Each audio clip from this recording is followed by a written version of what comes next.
now. Think about where you are living. Think about our parents. Think about your uncle. Think about your auntie. Do they have a toilet? Toilet can save lives. You know, yeah, can save lives. We've had the kind of money. Thank you, Professor, for bringing that kind of. And you're telling us still prevention is valid. Yes. But we need to say that in the past, yeah.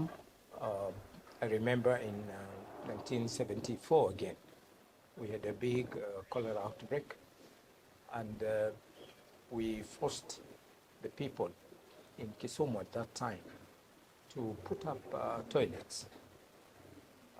And then we took many to court as a symbol that if you don't have a toilet, Yeah. we will be jailed or we will be fined. Yes. And that was the wrong move, because immediately after that, so many toilets were built, but they were never used. Choi and daktari. Ilikuwa choo daktari because of the culture again. Yeah. So what we said is, why don't you build a toilet for the elders and a toilet for the young people, but have a toilet somehow to address the cultural concern, because this was the concern that was there. But over the time now, many of the cultures that were not very positive have faded away. So toilets can be used, and the toilets can also have designs that address the cultural needs. You can have several compartments at the top, but they go to one hall, so that this addresses the cultural concern. So there's need for public health to come with models that can address the local needs of Nyanza, of Masai Land, of any place. Yes. Thank you so much. And we can also maybe even at this point, because we are talking about what prevention play in terms of health outcomes. Recently, we had a pandemic that locked people completely, the COVID-19. And you are so much, I know you are so much involved. What are your thoughts? What are some of the lessons learned about the simple things, the small doable things that were practiced to prevent such a world pandemic? Yes. First of all, the biggest disappointment at that level was that the public health officer was put on the roads to control traffic and movements of people. That was not their job. The police could do that. The public health officers could train people to prevent illness transmission, the virus transmission, through proper ventilation of house, through hygienic methods of, hand washing was very key. Halls where people meet, there was to be proper air circulation. All these public health officers were just with the policemen in the roads. And they participated even in the corruption of getting 50 bob to allow people to pass through where they were not allowed to go, and so on. So the pandemics were very poorly handled by public health. I believe it was the public health who again were throwing bodies at 2 a.m. The disheartening of the people and the communities. We need the support of the communities to be able to control diseases. And maybe you can hold that thought a bit, Prof, because by the time we will be ending, you'll be telling us where do you think we've gone wrong and how we can do it better. But maybe I wanted us this time to focus on now the simple things that were introduced during that time, whether by the intervention that they were supposed to be done by public health, but your thoughts about hand washing, spacing, and all that. Yes. One of the worst things that happened is, even in the middle of that pandemic, we allowed a plane load in this country of people from a country that had reported the initial outbreak. There was a plane from China that landed in this country that should not have been allowed in the first place. In the second place, there was the index case we don't believe the index case, which is the first case that was reported, which came from England, was actually the index case. There was already cases in the country. And the worst part also was the quarantine that we were doing. A technical misunderstanding that people were being held for more than a month at their own cost, put in big hotels and so on. There was a lot of corruption, a lot of mishandling of people. And maybe all So- this could be attributed to what you mentioned previously. There is a lapse somewhere Yes, that yes. needs to be addressed. Yes. So this should be a wake-up call. We need to go back to the drawing board Yes, and yes, come yes, out yes. strong Yes. to the public health that we are supposed to be. Yes. Thank you so much. We can also go still and talk about research.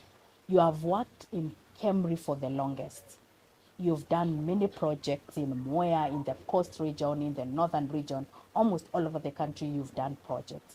What is this project that you can be able to relate to very well, that you applied simple measures and they were successful? Simple interventions, evidence-based. Yes.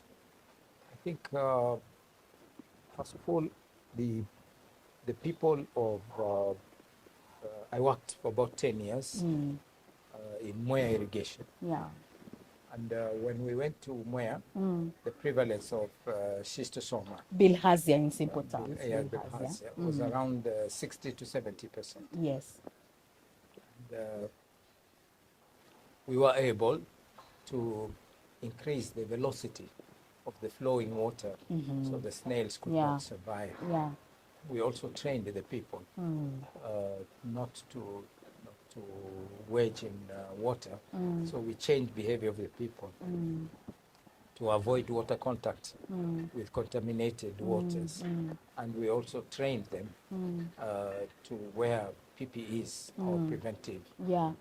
clothing. Yeah, personal when they- protective yes, equipment like yes. the gloves, the Yes, gumboots. and when they go into the whatever. Yeah, the And I'm glad pandas. to say that we have now been able to reduce from that 70 maybe to less than 20%. Wow.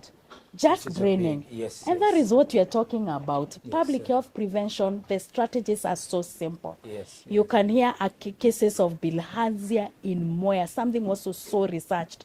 60 to 70% with simple strategies like just draining the water, changing the velocity of water, encouraging people to wear gloves, encouraging people to wear gumboots, encouraging people not just to enter into those pandos anyhow, to defecate in those pandos.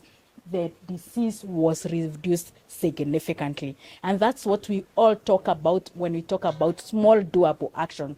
Draining of water, very easy, but the disease, such a dangerous, such a deadly disease like bilharzia, with evidence, according to what Prof is telling us, was controlled. Guys, it is possible to prevent diseases in a very simple way, achievable way, zero cost, or a very minimal cost. I like that, Prof. Yes. So we are saying it's a wake-up call for the people who are supposed to be responsible of these simple things. Hand washing with soap.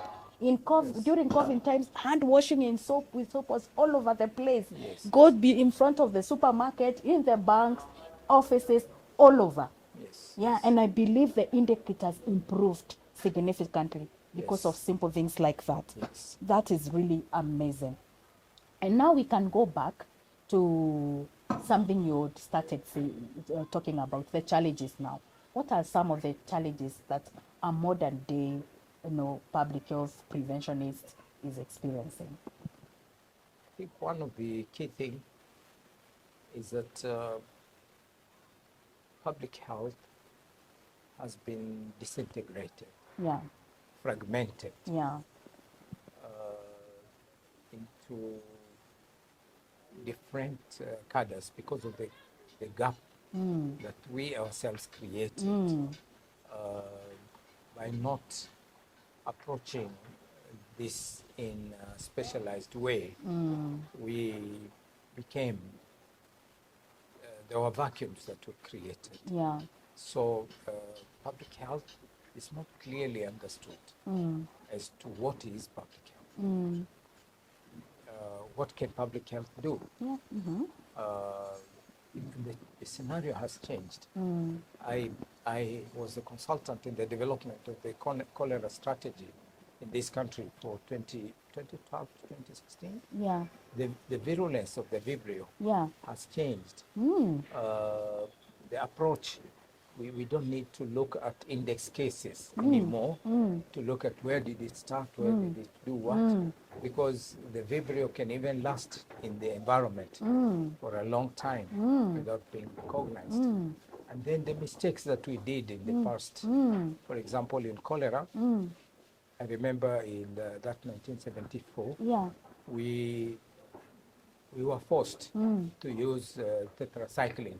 So we were giving people 2,000 milligrams at one go. That is now a medical approach to cholera control. But we wanted to bring in public health. We wanted sanitation. We wanted to do, but public health was a very junior person in the entire setting. We were not even represented in the high table of discussion. And in Kisumu, we talked to our boss to ask him, can we put in public health measures to control this cholera? And they ignored. And the cholera went on for a few years after that. So public health is important if it is well understood. Yes. Public health is not dosing people with contacts with tetracycline or any With the antibiotic. medications. Right now we have the biggest challenge of antimicrobial resistance in the whole country.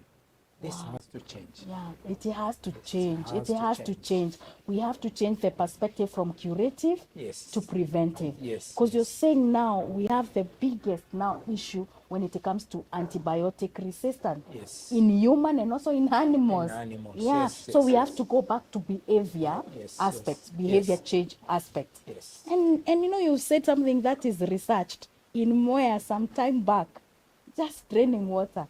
Yes. And yes. the disease was Just controlled. increasing the velocity of the flow so that the snails could not survive. So they had to be flushed out. Yeah. And that was one key. And that was just engineering of the public health engineering. You create the drains that can be exchanged and be used.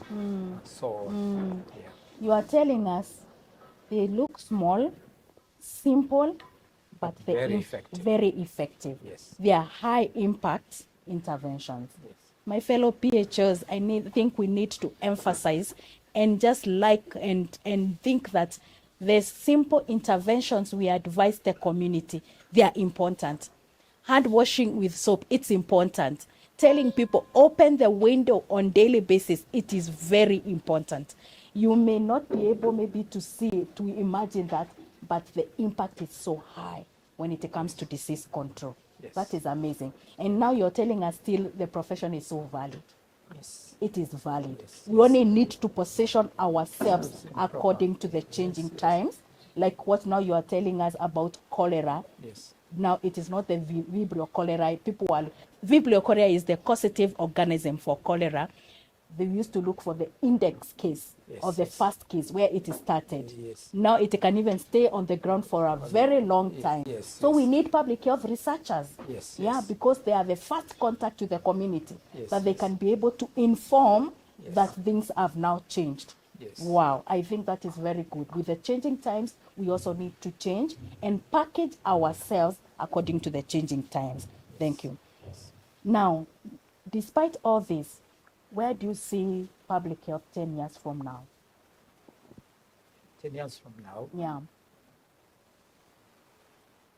public health as a profession Yeah. may die away. Oh, really? Yes. Why are you discouraging the young officers, Prof? Let me just say, that's one thing that can happen if we are not careful. Because right now, there's an effort to disintegrate public health, put them into environment, put them into sanitation, put them into, but under different structures. Public health in 10 years from now will only survive if we go into proper specializations into the fields of true public health. And that is specialization in port health, specialization in occupational health, specialization in food safety, specialization in housing, specialization in animal, food animals, inspection, and whatever. Many of those fields of specialization, including sanitation, we need to specialize so that our presence in any one area can be actually felt. Now we have a public health officer at the port with a diploma. He is not broadly exposed. He doesn't understand the international regulations adequately and getting to know what is happening in other countries. And more ports are being constructed in Kenya. So we need to go into specialization into port health. Occupational health and safety, we have left it to the labor ministry. We need to go at the local level.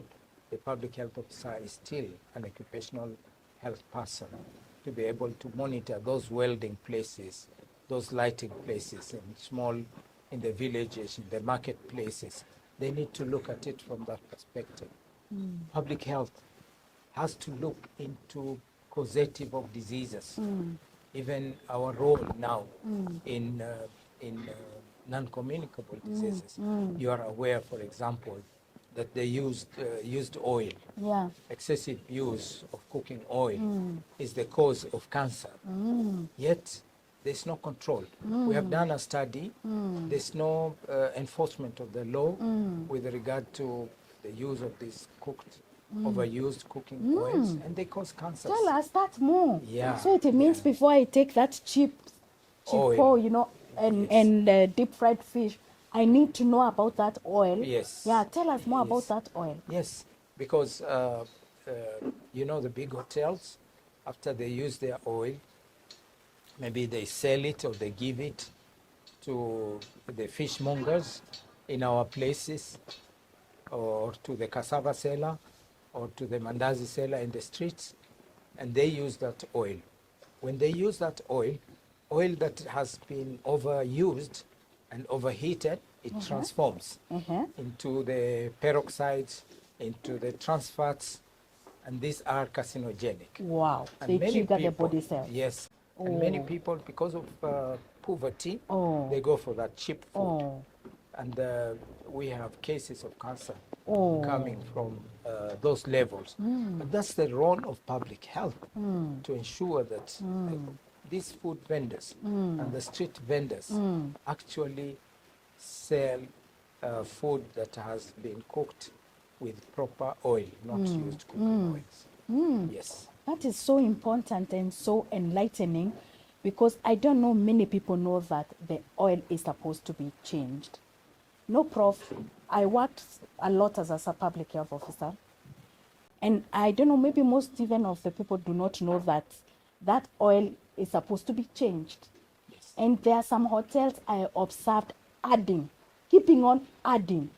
You make chips or samosa, when the oil goes down, you put afresh. You keep on adding and adding and adding.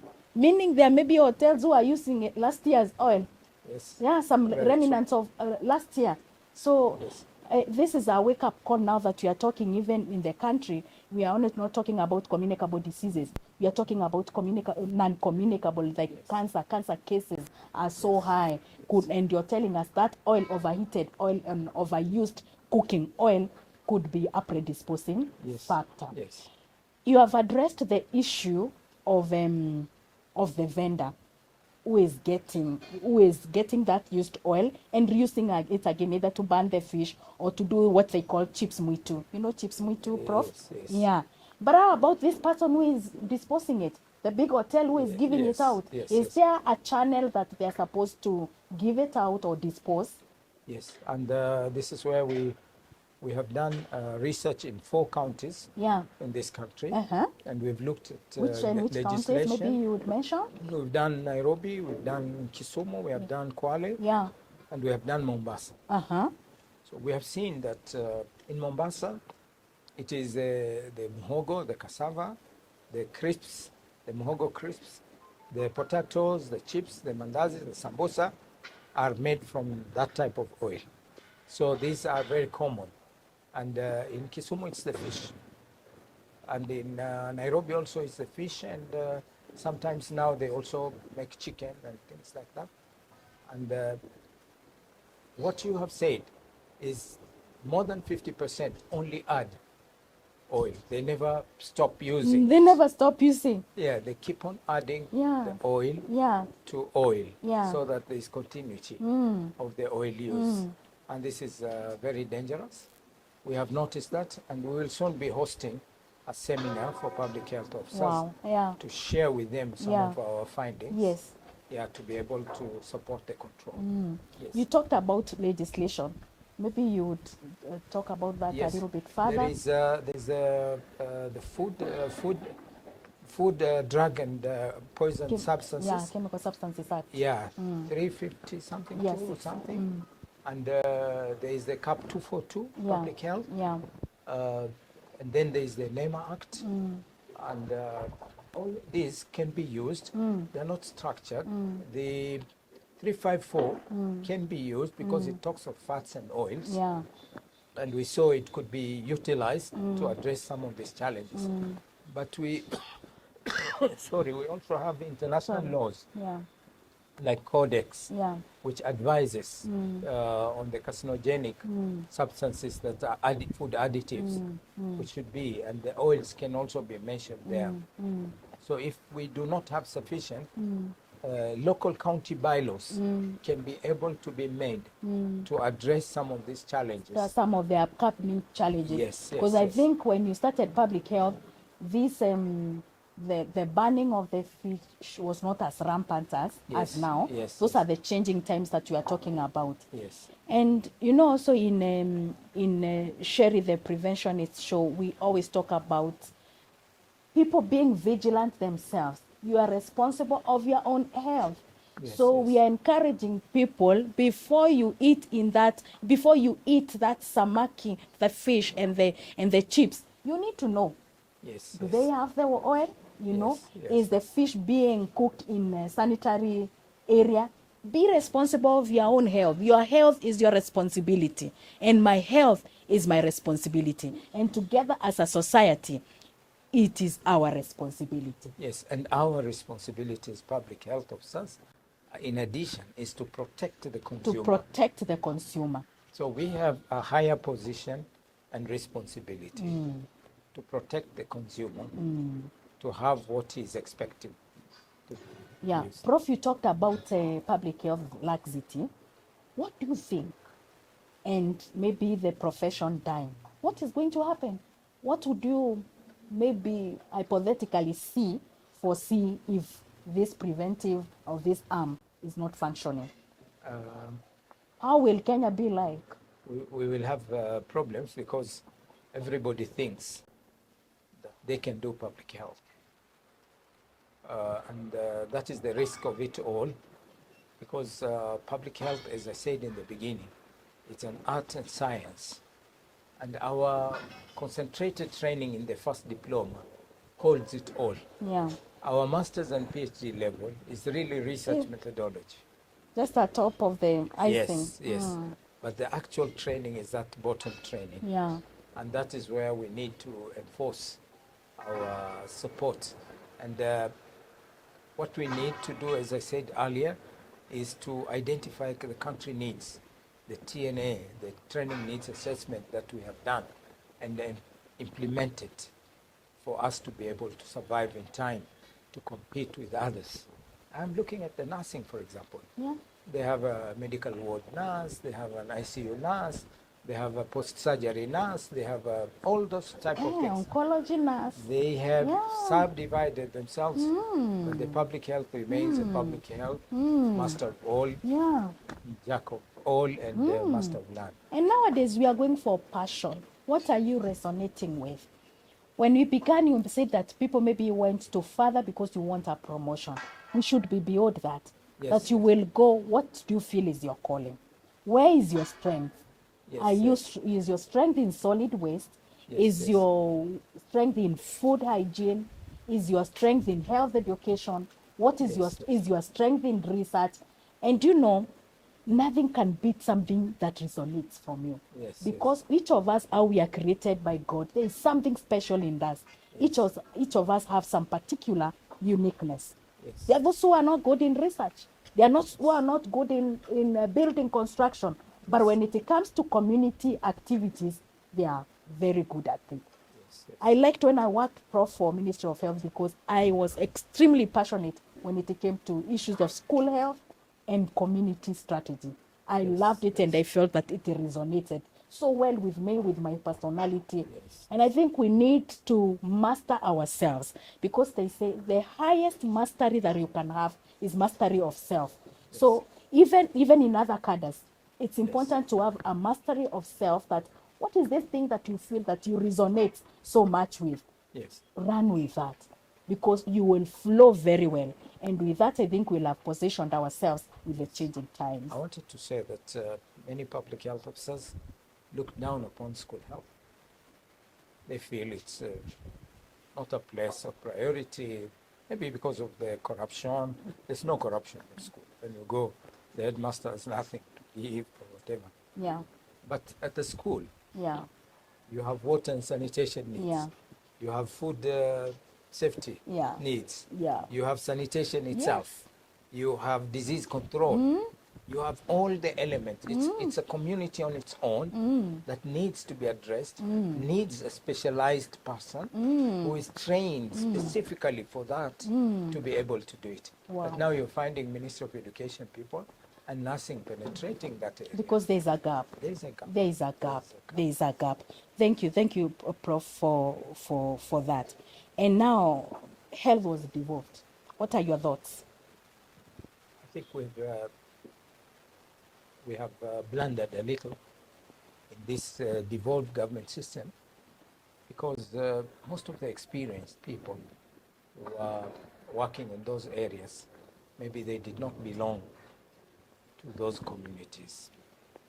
So they had to be transferred, or they had to go back somewhere, and people wanted to have their own to run some services, and this affected the quality of service that came into public health, especially where we have some very junior officers being given very high position to manage public health or to manage other. So that is the issue. And then the advantage that was expected to have come from this included the decentralization of health, so that you can look more seriously at the needs of the local county. That has not been done so well, so that we address the concerns of that particular area. You see, we're still working generally. So the decentralization, which should have had a positive impact, has not been reflected very well. Yeah. Yeah. But do you think it's because of lack of value? That is why you're seeing maybe even very junior officers in very high positions. Because in the world that we are in today, people are looking for value. People are wondering, what kind of significant thing can I be able to see from you? Yes. Could we be missing that? Yes, yes. You see, we need to understand our counties and some of their problems, and be able to to have people who will be able to address the needs of that county. For example, there's no need to bring a junior officer who doesn't even understand the local situation. For example, you talked of chikungunya in the northern region. Yeah. There is the new mosquito, the Anopheles stephensis. And then there is the Aedes aegypti. These are carrying all these other diseases, and they are daytime biters. If you are working in that area and you're used to controlling mosquitoes differently, you have to find a way in that region to control these mosquitoes as day biters, because they transmit chikungunya, they transmit dengue, and they transmit other infections as well. So you must have somebody who is good to understand that area. Yeah. be able to actually implement or enforce controls that are relevant to that area. That was the intention of the devolved government system, but we have not benefited very much. What would be your advice? My Now advice that is, we are made, yes, that is, it is what it is. yes. Yeah, what would I be think your my advice? advice to public health is to do a situation analysis of their own county, prioritize the items that they think they are very important, and work out a strategy of enforcing and implementing health to the needs that they pick on impact-related priorities, Yes. things that have impact, Yeah, and they enforce that. yes, And they have sustainability of their program. yeah, yeah, This is very crucial. yes. Not today, you start tomorrow, you go into something else. Consistency. Yes, so you have a Consistency. strategic plan that will cover a little time, Yeah. maybe over the time you Yes, can be able to and do a so much. strategic plan. Yes. And then you've really emphasized about specialization. Yes. Even without the training, people Yes, can yes. start from where you are. Yes. Identify which area would you want to be a master Yes, in yes. that area. Yes. And nowadays we are living in digital times. There is a lot of information in the internet. Even before you go either to father or something, you can really research on that area and be good, excellent in that area. Yes, I was thinking the other way also. Yes. In order for us to get that recognition, we have to have a kind of an agreement with certain universities for crash programs that can be recognized by Yeah. the government, Yes. that this person is specialized in this field, Yeah. Yeah. this person is specialized in. And that, I For think, personal development. yes, the public health fraternity, the council, the public health officers association, I don't know, the union now, they can look into that. I thought you are in all those bodies, Prof. No, I moved away. So.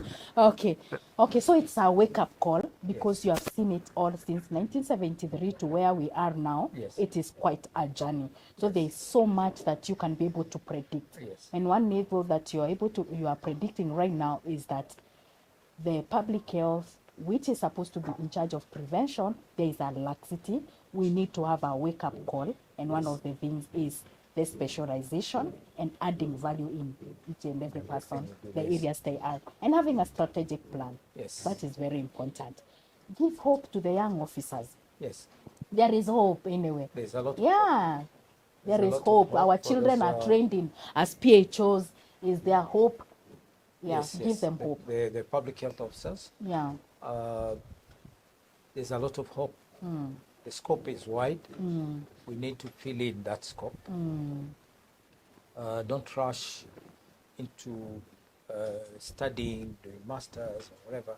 Gain some experience, identify areas of your strength, and specialize. And go that way. And we can have a role to play in any county In that we are every in. county. Yeah, Yes. yeah. Yes. That is really good. There is one thing, despite the challenges that are there, I like what you said, that because the work is there, the job is still there, and even more. Because you're talking, when you gave us the history, you mentioned very like four diseases. Those are the commonest. But now every day there are diseases, conditions, including non-communicable diseases that are appearing that needs public health intervention Yes, and yes. public health perspective. So the work is there. work The job is there. Yes. It is still valid. Yes. We only need to package it so that it can be relevant to Yes. what is there. Yes. Guys, it's all about small doable actions. Be creative, creativity. And you know, you carry so much PHOs and health workers. There's so much in you. You just need to expand your thinking and ask yourself, what can I be able to do? How can I do this thing differently? There is always some options. The world is changing. The times are changing. The GNCs are here. Yeah. With their own problems and eager and vigor. The Gen Alphas are here. So how are you preparing yourself to be able to match the modern day? You know, we cannot go back to yesteryears. We cannot go back to the 70s. Yes. It is us to equip ourselves to match the challenges of the modern day. Because if we do not do that, epidemics like COVID and others and more other outbreaks will be the daily aspect. So it is very important to go back to the basics, go back to the drinks, and do the primary health care that he talked about. It's all about small doable actions making a big difference in health. Remember, prevention, is it It's true? better. It is. It's Uh-huh. better than cure. Let's say it All again the time. together. Prevention is better And than cheaper. cure, and cheaper than cure. All the time. Yeah, I like all what the you said. time, all the time. All the The time. Yes. Thank you, Prof. Thank you But very maybe much. we cannot finish before you give us a parting shot, or before the parting shot. What's Yes. the parting shot? What are you doing right now? Yes, yes. I think one of the things is you can retire, but you may not be tired. Of course you can't. How now? You can't. Yes. So I still do consultancies Yes. in different areas. I'm doing quite a bit of work now Yeah. in the used oil, Okay. a lot of research, Yeah. connecting it to cancers. I also do work now Yeah. in sensitization in the disease control area. And you are a writer. I mean, Yes, yes, yes. yeah, Prof has authored a book. Yes, and we are promising also public health fraternity that we are coming with a few books more, Yeah. because during our inspections we note that there are no local books. So we are writing another book on food safety. We are writing another book on research Yeah. methodology. Yes. And we're also writing our experiences on the COVID. Wow. Yeah. That is amazing. That is amazing. Already one book is out. Yes, It's yes. saying sexual Disorient. disorientation. Yes, yes. Must be a wonderful read. And Yes, these are yes. writers, Professor Mohamed Karama and Faisal Mubarak. Can we get this book? Yes, Is it yes. available? Yes, yes. And I know Please you've done contact so us. much. Yes, contact us. Yeah. We will advise you how to get this. Yes. Yes. You can always contact us. My number is somewhere. You can always contact me. And Prof, we can be able to get this book. This is also quite another thing that you should do another day. yes. You've done a lot. Maybe you can just mention something about this book. Yes, yes. This book is actually talking about the efforts by some Western society to dismantle the family units, same-sex marriages, some of the other issues that come with it. Well, we have looked at it from the religious perspective, both Christian and Muslim, and we see it's not very acceptable. So we have put our conditions here very clearly to actually educate people on this orientation, looking at their historical perspective, how they came about, and how they are continuing adding, because all these are LGBTQ+. In other words, there will be many more to come. There'll be many more to come. Yeah. Yeah. So we need to be vigilant. Our children and our society need to be very vigilant on this to avoid any likelihood of getting our family disoriented. Yes. Yes. And we can't run away from it, but there's something Yes. that you can be able to do about it. Yes, yes. Thank you. You're telling us more books are coming. We yeah. are waiting. Yes, We are yes. waiting books on food safety, food hygiene, occupational health. We are Yes, waiting yes. for all these books Yes. written by you from the wealth of knowledge. Yes, yes. Thank you, Prof. Thank you very Now, much. what would be a parting shot? Just general. I want to really thank the Cherry and this program. You call it Sheeri? Sheeri the Sheeri, Preventionist. The Preventionist. Yes. This is a very noble idea, and we look forward to large circulation of this amongst the health fraternity. And I think what we have said here is something that will be very useful to the public health, especially the welfare organization, the management, and also the union to repack, as Gacheri calls it, to repack the public health aspects before we disappear into the oblivion as a public health profession. Thank you. Thank you very much. Thank you, Professor. I cannot thank you more. Thank you so much, because you've really clarified for us that diseases are still there and they're emerging more and more. But we need implementers. We need the implementers to be up to date. We need the implementers to do their job. Otherwise, we'll be a country of outbreak after another outbreak to another outbreak to very funny and interesting conditions.